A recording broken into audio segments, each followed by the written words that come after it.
بسم اللہ الرحمن الرحیم۔ السلام علیکم، امید ہے آپ سب خیریت سے ہوں گے۔ آج ہم جانتے ہیں کہ پانی کی کمی کی وجہ سے اور سردیوں میں اچانک اموات کا جو سلسلہ ہے وہ کیوں تیزی اختیار کر جاتا ہے۔ یہ موجودہ جتنا سنیریو سردیوں میں ہوتا ہے اموات کا، ویسے تو زندگی موت اللہ تعالیٰ کے ہاتھ میں ہے، لیکن اس کے باوجود اگر چند احتیاطی کی جائیں تو اللہ تعالیٰ کا فضل و کرم سے امید ہے کہ آپ کی صحت برقرار رہنے سے زیادہ عرصہ جی سکتے ہیں۔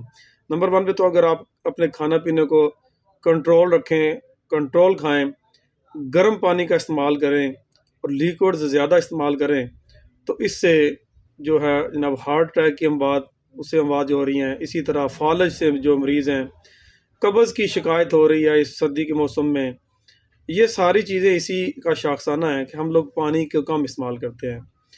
کوئی شک نہیں کہ پانی کی طلب بھی کم ہوتی ہے، لیکن یہ ہمارا کام ہے کہ اگر گرمیوں میں ہم 8 گلاس، لیکن سردیوں میں کم از کم 4 گلاس تو ضرور پینے چاہیے۔ ہوتا یہ ہے کہ سردیوں میں چونکہ ہماری جو وینز ہیں وہ سکڑ جاتی ہیں، جس کی وجہ سے دل کو زیادہ کام کرنا پڑتا ہے۔ اسی طرح ہم نے سال بھر میں مختلف اشیاء کھائی ہوتی ہیں، جس کی وجہ سے چکنائیاں ہمارے جسم میں ڈپازٹ ہوتی رہتی ہیں، ہمارے بلڈ میں شامل رہتی ہیں۔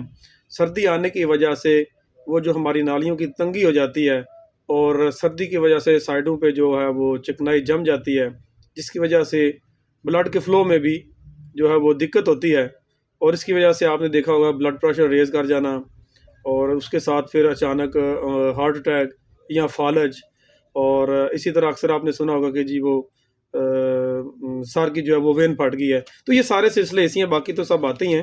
تو کوشش یہ کریں گرم پانی کا استعمال کریں، گرم پانی یا سادہ پانی بھی ہے، نیم گرم ہو جائے، اس کے کم استعمال کی وجہ سے، پانی کے کم استعمال کی وجہ سے ہمیں دیکھنا یہ قبض کی شکایت، معدے کے امراض، آپ نے دیکھا ہوگا جسم میں خشکی، آپ انشاءاللہ جب پانی زیادہ استعمال کریں گے۔ اسی طرح اللہ تعالیٰ نے بہت زبردست قسم کے پھل اور فروٹ اس موسم میں سب سے زیادہ دیے ہیں، سارے جوسی ہیں اور وٹامن سی سے بھرپور ہیں، اور اینٹی آکسیڈنٹ بھی ہیں جو کہ ہماری صحت کو بھی برقرار رکھتے ہیں۔ اس کے علاوہ زہریلے مادوں سے بھی ہمیں جو ہے وہ بچاتے ہیں، اور جسم میں موجود جو فاضل زہریلے مادے ہیں وہ پیشاب کے تھرو باہر بھی نکالتے ہیں۔ تو کوشش کیجئے زیادہ سے زیادہ لیکوڈ لیں تاکہ آپ ہارٹ اٹیک، فالج، قبض، جسم میں خشکی، خارش جیسی امراض سے بچے رہ سکیں۔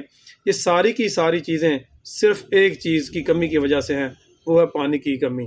اور اس کے ساتھ ساتھ کوشش کیجئے کافی اور چائے وہ بھی آپ استعمال تو کر سکتے ہیں، لیکن یہ ذہن میں رکھیں کہ وہ بھی خشکی پیدا کرتی ہیں آنتوں میں بھی اور اس کے علاوہ جسم میں بھی، اور جس کی وجہ سے ہمیں جو ہے نا یہ پرابلم فیس کرنے پڑتے ہیں۔